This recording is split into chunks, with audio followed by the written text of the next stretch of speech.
Hello, YouTube. Come back from work on Saturday. Still coughing my ass off, but you can probably tell I got 61 hours, so I guess I'm feeling a little bit better. But I'm coughing a lot. It's fucking like maybe I have pneumonia. I've never had it before, so I don't know what it's like. Coughing my ass off, trying to, feels like there's shit in there, you know, and I just can't get it out. Just a quick little video.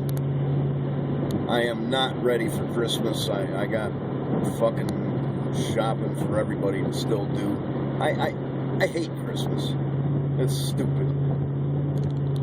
You know, I give shit to people all year long. Why the hell I gotta do extra? Because of some fucking mythology. I don't know. But anyways, short video here. I've been doing a lot of reading. Anything that I can get my hands on regarding Jutland, the fighting at Jutland, I read it, you know. And I'm reading a book now. It's, you know, a bunch of first-hand accounts from guys that were sailing on the English ships. And it just, I always smile when I think about this. When I first got on the YouTube, of course I subscribed to Thunderfoot, you know, and I think I still subscribe to that idiot. But I was looking through his channel, looking through his videos, and he's got a video on there just called Battleships, you know.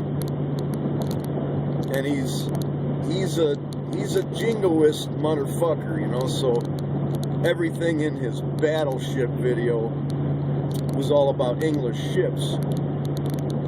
And of course he picks the most successful ones, and you know, he does this 15-minute video, doesn't even mention Jutland. And so you know, every once in a while I'll go back to that video and I'll be like, do one about Jutland, motherfucker. And I've never, of course, never received a reply.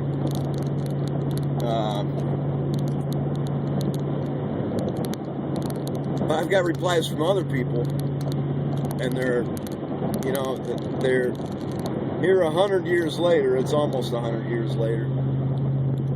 You know, the spin doctors are still at work about Jutland, trying to turn it into a German defeat. And, you know, they got a little point there, because it was probably another year before the Germans, you know, went out to sea again. But in actuality, that probably had more to do with the, you know, the revolution that was brewing at the time among the German Navy. Really, that had, you know, as much to do with ending the war as anything. And, you know, if you're at all interested in that kind of stuff, it's just a fascinating thing. The Germans, you know, the way their Navy was put together, their only hope of success was to catch just a part of the Grand Fleet. That's what the English called their Navy.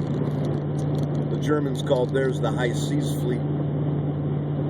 So the Germans, their only hope was to catch just a part, because they were outnumbered, and they knew it. And the English, you know, their best case scenario was to be at sea with their entire fleet and catch the entire High Seas Fleet, the German fleet.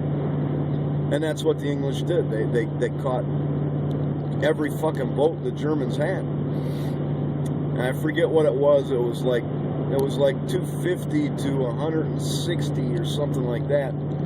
The English had a great numerical superiority. And the Germans, Scheer, you know, he made a couple of blunders. He allowed the English to cross his T, not once, but twice.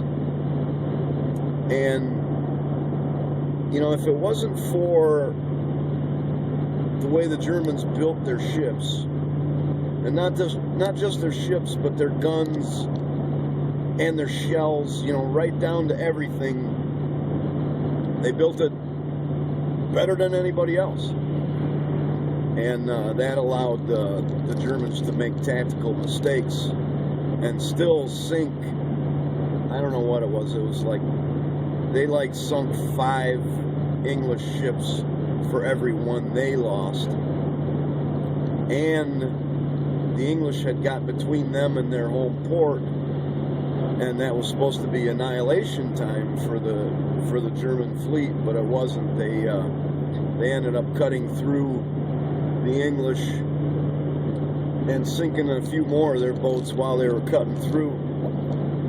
The Germans really lost one capital ship, and that was it. The Pomeranian got hit by a torpedo. I guess I'm rambling on a little bit here, but that fucking Thunderfoot, you know, he won't touch Jutland with a 10-foot pole. That's it. I'm gonna sign out.